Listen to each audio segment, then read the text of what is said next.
the ship, Perk, Legs, and Chene, on whether LeBron and crew are about to go on a little bit of a run here. And what a treat we've got tonight. Two-time MVP Giannis taking on Perk's MVP, Ja Morant, a full Grizz Bucks preview, and much more. Let's get it started right now on NBA Today. Welcome to NBA Today. I'm Malika Andrews, joined by Kendrick Perkins, the iciest man in all of Los Angeles, Chene Agumake, and Tim Legler. Adrian Wojnarowski and Raz Guldan-Wude are going to stop by later in the show, as will Las Vegas Aces head coach Becky Hammon. But you know, we got to get it started in the Bay because the Splash Brothers, of course, Perk, they were back to their old tricks last night. And yes, it was against the Pistons, but they were getting into a little bit of a groove. Get in there. But it was the vintage Splash Brothers last night, Chene. Things you love to see, corner threes from Klay Thompson, obviously coming off of screens, that action where he just has to line up his feet and knock down from Steph. And then, hey, what you can do, I can do too. Klay on the other side. This was a great night of, seeing the Splash Brothers back and forth. But watch this. But is it a Chase Center game if Steph Curry doesn't pull up from just beyond the logo and make it look just a little bit easy? And then right here, Warriors, the Pistons turn it over. Klay Thompson in the corner. Side-to-side action, boom. Klay would go on to say that was his favorite three of the game. He said, that's what I'm known for. It's really been 2.5 years since we've seen these guys string shots together. And think now, last night, they kept it going in the third quarter, and they were still stringing shots together. Take a look at this, Legs. A nice small facet of his game, Legs, the mid-range coming back. In his rhythm a little bit, but not to be outdone. Steph Curry had to drive to the hoop on the way to this relatively easy win for the Warriors. Here's Steve Kerr after the game. That was great. That was probably his best stretch, of however many games he's played, 4 or 5. So it's good to see him get hot and hear the crowd behind him. Klay, home fake, takes a dribble, takes a three, got him with 1.8 to go. What do you think has held you back from having one of those big shooting nights? I don't know, something called tearing your ACL and Achilles, and had to rehab those. Been not playing for a couple years. I don't care if I miss 100 shots in a row. I'm never going to stop shooting the ball. I love it too much, and I work too hard not to. I was just happy to see the ball go through the rim tonight.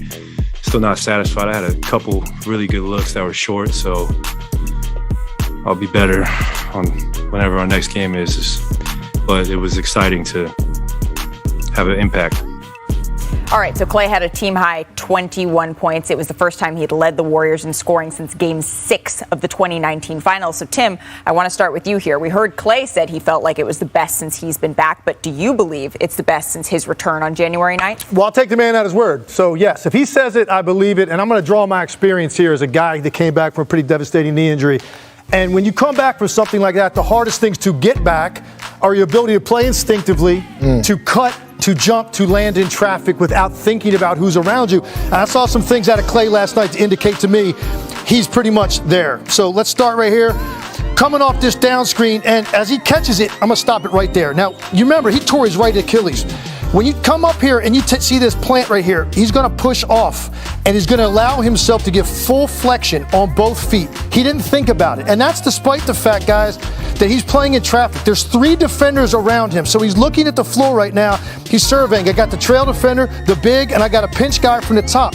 A lot of guys coming back from an injury, you would have bored it right there. And they're not comfortable playing in traffic. He knows this is the spot to get to. So he's got to push off that foot, and he's got to get to that area of the floor. And then he's going to get into this big guy. The question is he going to settle for a pull-up jumper, or is he confident enough getting all the way, getting contact, taking it? And then here's the most important thing to me. When he lands, look where his foot is. This is his right foot. He landed with full body weight on his Achilles.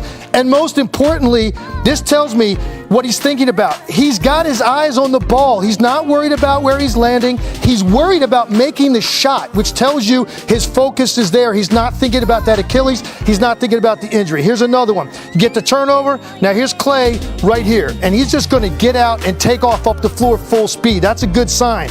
But here's more important. When this ball gets advanced, stop it right there. Look at this foot once again. Which one is it? It's the right foot. And he's planting it with full flexion. And he's doing that to get this defender to fly by so that he can now get an escape dribble back here for the open three. This is vintage Klay. And again, No thought process behind cutting, planting, jumping, or any of those things. One more time. Come in. Which foot is he planting off of? It's the right. That's the Achilles. Full flexion. He's pushing off despite the fact he's got a defender mugging him. He knows he wants to get over the top for this dribble handoff. Now, the question is, a guy coming back from an injury, are you going to stop there or are you going to be aggressive? Get this thing downhill, stop on a dime, and look, he's in traffic. There's two defenders there. The second one gets a contest. He's not thinking about any of that. Instead, he's going to get vertical. About jumping, landing, cutting, traffic, any of those things, and I can tell you, it's the hardest thing to get back. Klay Thompson is feeling good physically. It's a matter of time before he's going to have one of those 20-point quarters he's known for. Well, legs, they have a nice little runway for him to kind of continue this stretch that he started last night. Last night was the first of the Warriors homestand, which you can see it here. It accumulates with Brooklyn in the Bay next Saturday. I do think we would be remiss not to mention, though, Steph Curry in the third quarter of the game last night. He hit his hand. He was trying to deflect a pass. He went and got attended to in the tunnel of last night's game. He came back in the game with his left hand, his middle finger wrapped up. That's different than the hand he was held out against the Minnesota Timberwolves with. The Warriors, they're not concerned. That's according to Kendra Andrews, our new Warriors reporter. But it's still something that we're going to be keeping an eye on. But that version of Klay, the Klay that you just broke down, the Klay that we just saw, Perk, are they going to need that version of him in order to contend for a title here? Absolutely. And here's why. He takes pressure off of who? And I said this time and time again, off of Steph Curry. Because now you have to worry about Klay. Just think about that stretch Steph was having before Klay returned. He was struggling because guys were showing their hand, actually playing playoff-style defensives on him, boxing ones, triple teams. But now when you have a Klay Thompson that's healthy, that's looking the way that he's looking right now, look, first of all, I want to applaud Klay because we saw all the social media clips. We saw him on the boat having a good time, but what we didn't see was him putting in that work behind the scenes. Because, man, I'm telling you, I had an ACL injury, and it was at one point I was like, you know what? I'm done. There's no way I could bounce back from this. But from him to bounce back from an Achilles tear and ACL and come back and looking this good, and I know it's been 2 years, but still, the point that he's moving, cutting, running, jumping, fearless. Hey, look, I have to applaud Klay Thompson, but absolutely, look, they need this version of him and even more because it takes pressure off of Steph Curry. I fully relate. I feel like this is the Band-Aid crew because I had Achilles. I also had right knee microfracture. We know what it's like to come back from injuries. But I think, yeah, you're right. You know, he absolutely should be commended, and so should the Warriors in protecting him, you know, making sure this process runs smoothly. And the question is, you know, will they need him? Absolutely. And what I loved the most about last night was that he was, 22 and 21 or 21 and 22 minutes? Like, that's the efficiency that you're talking about, Tim. And your breakdown was excellent. And I think one point that as athletes we look for and we train for, whether it's on the court or off the court, is having a wide base. And, you know, biologically, Klay Thompson has a wide base. When he shoots, there's enough space. His knees are protected. They're out. So, you know, all he has to do is line it up and follow through. That's his moneymaker right there. So having, you know, his legs under him and being strong, as you can see with the pushing off left and right, that's the reason why he just says, all right, like, I just need to get, you know, a little bit more oomph. And that comes with time and gameplay. Right. And you know, right, when we're asking, do they need this version of Klay to contend for a title? Well, in the 5 trips they took to the finals, Klay was averaging at least 20 throughout all of those, and 21, at least 21 throughout 4 of those. So they've been successful when he's shooting like that. The Warriors, though, they're still 2.5 games behind the Suns for the top spot in the West. And yes, Perk, I see it. We all see it. The Grizzlies aren't that far behind. We all see the dark side, and we also see the Mavs, the Jazz, the Nuggets. They complete that top 6,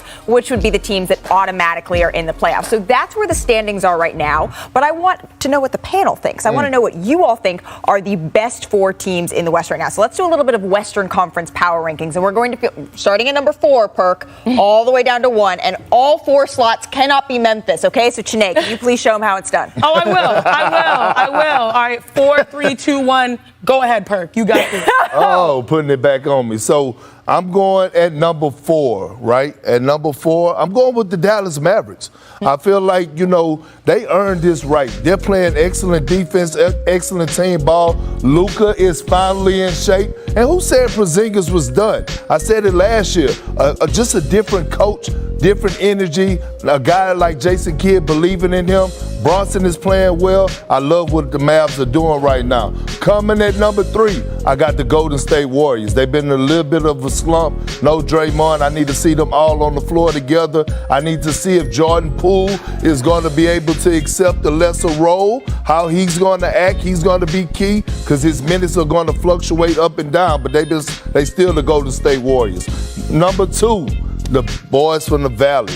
I'm going with the Phoenix Suns. I cannot disrespect the team that represented the Western Conference. We don't talk about them enough, but they quietly are sitting at the top of the NBA for us record-wise. They got better in the offseason. We see Mikal Bridges becoming one of the better two-way players in the game today. And at number 1. Let me guess. At number 1. Let me guess. At number 1, the place where I love to go. They got all the barbecue fried food I need. And they got John Morant. I'm going with the Memphis Grizzlies. You know why? They're a bunch of young guys that got old souls. I call them young vets. And when you watch them play, even a guy like Tyus Jones, who comes in off the bench, he is probably arguably one of the best backup point guards in the league. And then you play both of them, him and Ja, side by side. They're hard to beat, and they've been doing this without a healthy roster. So shout out to the Memphis Grizzlies. I'll see y'all in the play. I see how you did your standard. You clearly did it by the best barbecue. So like, I heard him sneak that in there too. Thank you. The best If barbecue. that's the case, I would have put Houston in there. I'm not mad at it. You already know. Carl's Barbecue, Cypress, Texas.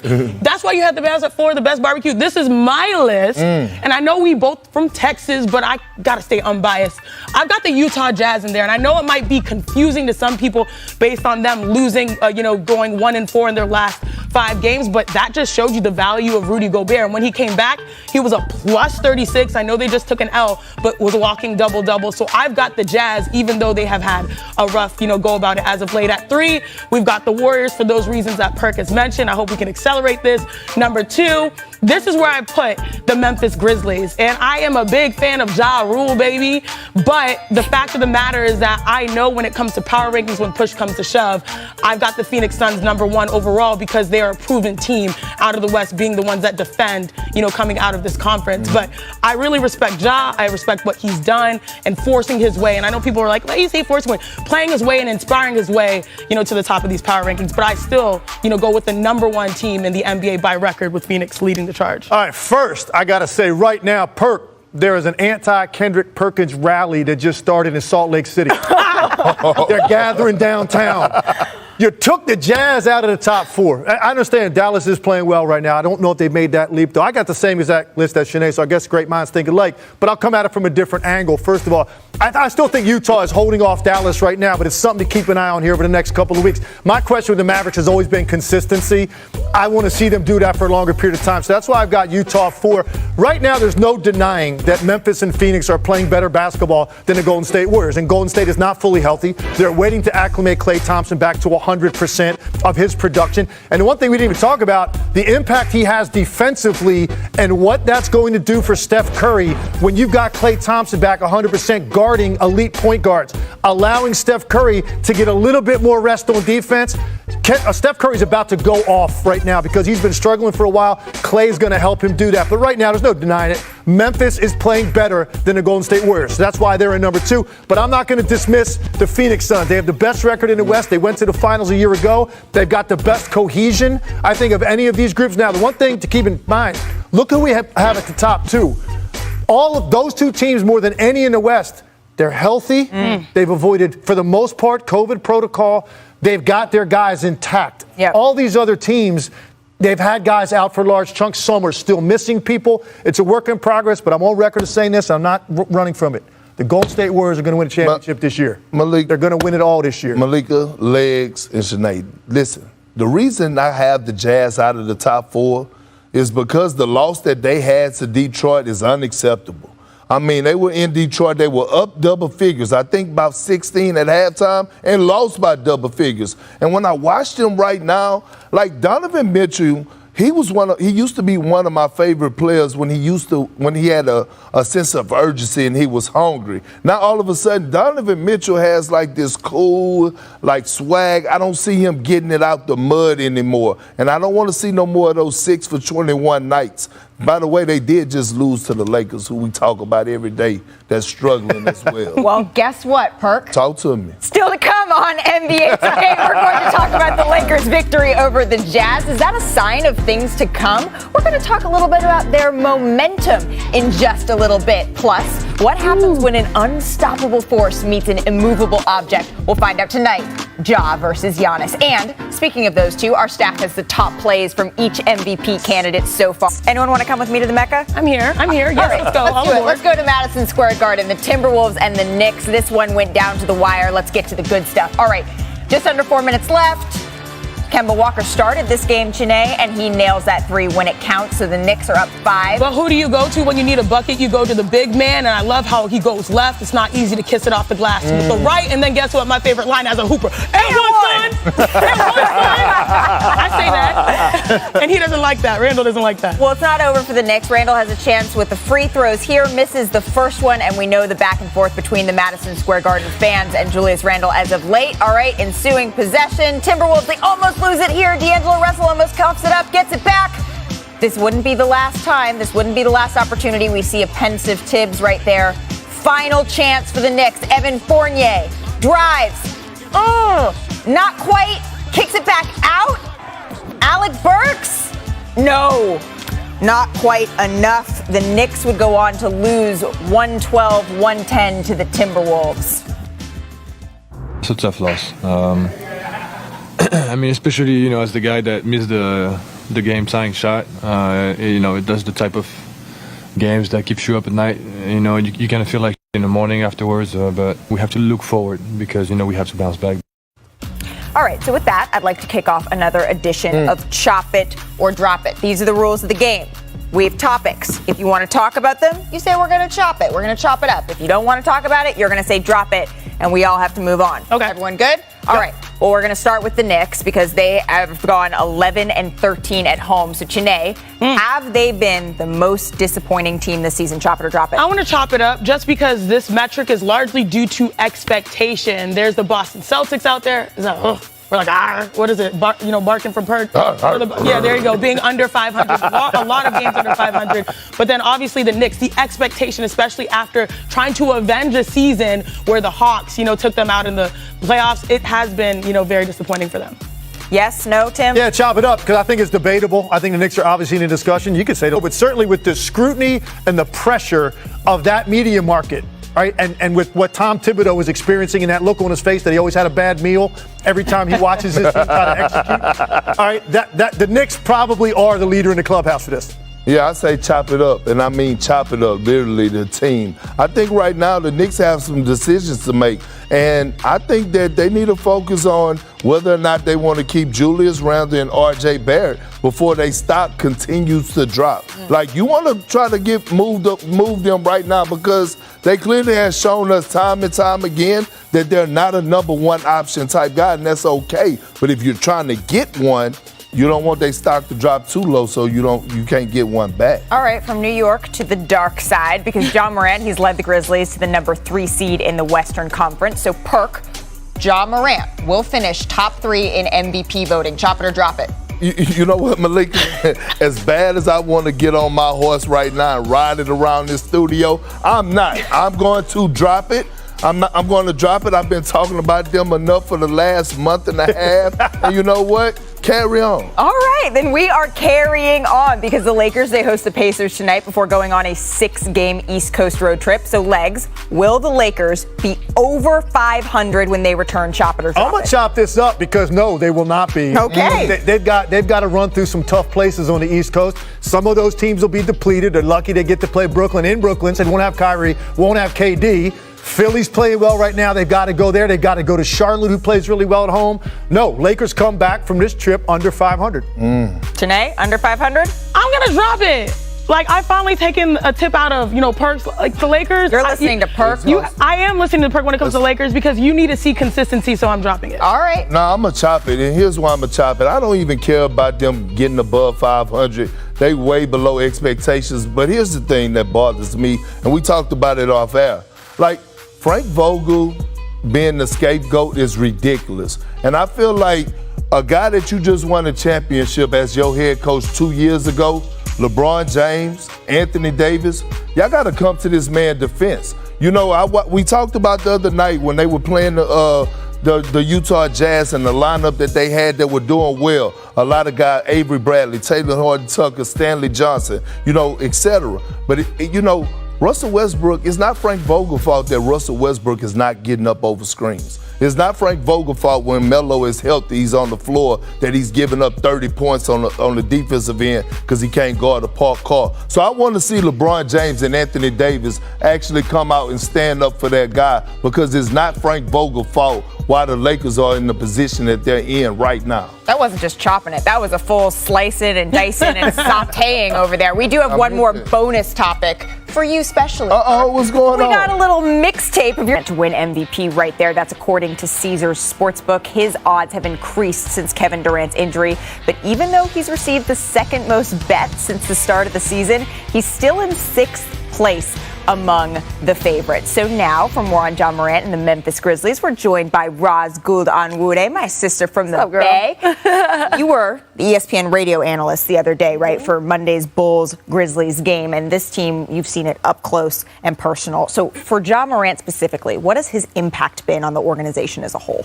Especially having just been in Memphis and watching him in person, you can see that Ja's style of play is giving this young core in the Grizzlies confidence, attitude, toughness. It's how he's constantly attacking it's his fearlessness. He backs down from nobody. But it's more than that, Malika. I spoke with Grizzlies coaching staff, and they pointed out how his preparation is helping his success. Ja is someone that really wants to lock in on the scouting report. He wants to know the ins and outs of the game. He watches a lot of basketball. He's a student, and that really helps him. Also, leadership style, he's super competitive, but he's easygoing. He's fun to be around, and guys like to play with him. He has a little bit of that balance going on. Any show, Roz, that we have Kendrick Perkins on, we talk a whole bunch about Ja Morant. But what about the rest of the team? Who is standing out to you? I want to point out Desmond Bane. All right, he has worked really hard on being more than just a three-point shooter. You can see in that his point production has nearly doubled. The diversity of the types of shots that he's getting has increased. He's a more complete player. His rebounds are up. His assists are up. He's changed his body. You can see his confidence. But one thing that really stood out to me when I was in Memphis is how he's moving without the ball. It actually reminds me a lot of Klay Thompson in the fact that he barely has to dribble it to score his buckets because he's already made the right read on the defense to curl, to back cut, to flare out. It's actually showing a lot of maturity and IQ in his game. Well, and the Grizzlies, they're riding high right now. They've won 12 of their last 13. They're at 3rd in the West.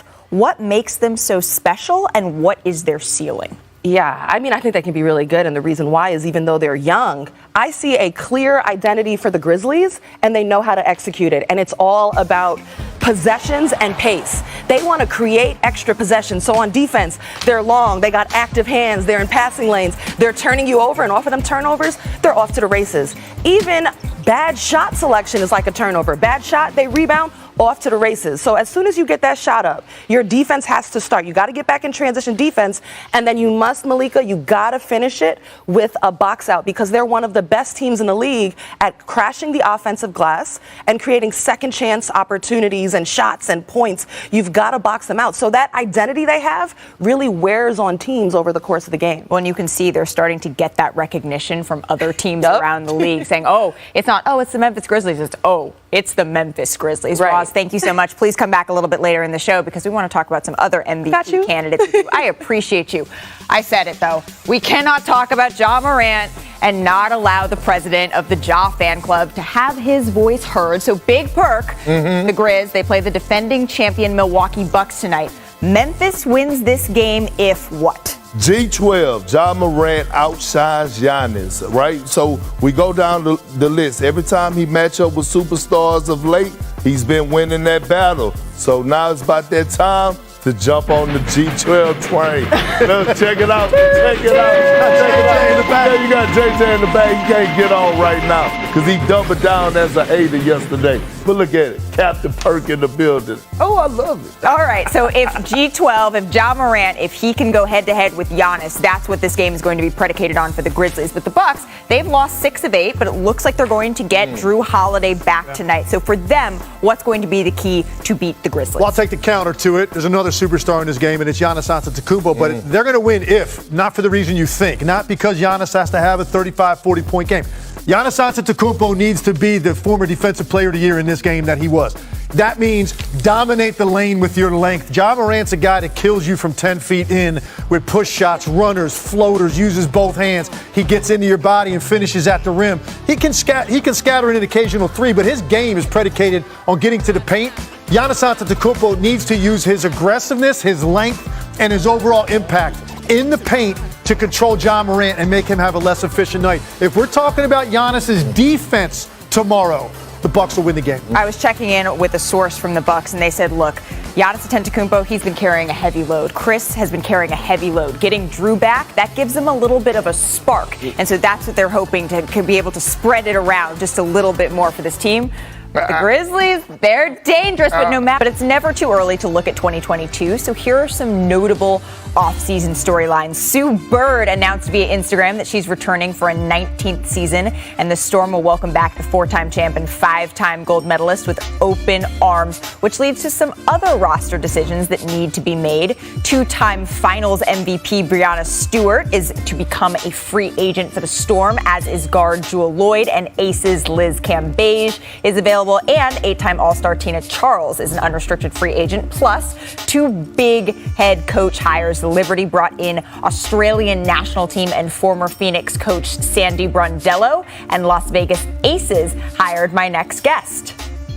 Now joining us is 6-time WNBA All-Star, former Spurs assistant coach, and the current Las Vegas Aces head coach, Becky Hammon. Becky, thank you so much for stopping by NBA Today. Thank you for having me. We are excited to chat with you. So you've been taking head coach interviews for the last couple of years, but what made this opportunity with the Aces the right one for you? There was a lot to go into this decision, honestly. A lot of sleepless nights, to kind of pivot from the journey that I'm on and go over here. But it was really a great opportunity. I felt like not only with the team, but what Mark Davis and Nikki Fargas were building in Las Vegas. It's just kind of one of those things. It's like, I can't pass up on this one. It's too good. It's too good. And, teams have called in the past, but this year I was ready to listen. But ultimately, I know I'm ready to be a head coach, and this is the team that wanted me. And I'm inheriting a great team. So it's not very often that new coaches get to inherit great teams. So I'm really looking forward to leading this group of women. Well, sometimes the universe just points all the right signs and says, okay, this is the time and this is what you have to do. And you have to listen to that gut feeling. But the Aces, they have a number of key free agent decisions to make here. Liz Cambage, Angel McCautry, and Asia Wilson, who is restricted. So how involved are you going to be in this process of constructing next season's roster? I got a lot of input, so it's a lot of phone calls. It's a lot of Zooms. It's a lot of spreadsheets of trying to make it all work and make the numbers work, and then put the product and the pieces together that I want to have on the court moving forward to kind of where I see this taking this team. You coached under Greg Popovich with the Spurs for 8 seasons, and that includes this one, which you've committed to completing. So what are some of the biggest lessons that you learned from that experience? One thing that he's always preached is just not skipping steps. And so doing your work, pounding the rock, we keep grinding until we figure out a way and what the best solution is. So those are the biggest things. And then I think just as a leader, having a relationship, investing time into the guys, the dinners that he's notorious for. I don't know how I've been to hundreds and hundreds of dinners. I can't even count how many dinners I've been to, but it's really a time where you get to know each other. And I feel like when you invest that kind of time into, not only his assistants, but the players as well. You know what buttons to push. You know how to get the best out of people, because at the end of the day, these players will run through a wall for you when they know they care about you. Do you still envision yourself as a future NBA head coach? You know what? I have learned in my journey to never say never. I go where I'm wanted and where I feel the best opportunity is. And I'm not somebody who this may sound crass a little bit, but like, I don't care what people think. I'm going to do what's best. There's things throughout my journey. It's like, well, I'm not going to do that. And then sure enough, I end up doing that. So if I end up coming back to the NBA, I end up coming back to the NBA. But right now I'm telling you, I'm fully invested in these women, and they keep blowing up my phone. Fully invested in these women and, pouring a lot of myself, my knowledge, everything into them. Like I said, not only as people, but as players. Well, I can tell you that so many women and so many hoopers are fully invested in you and watching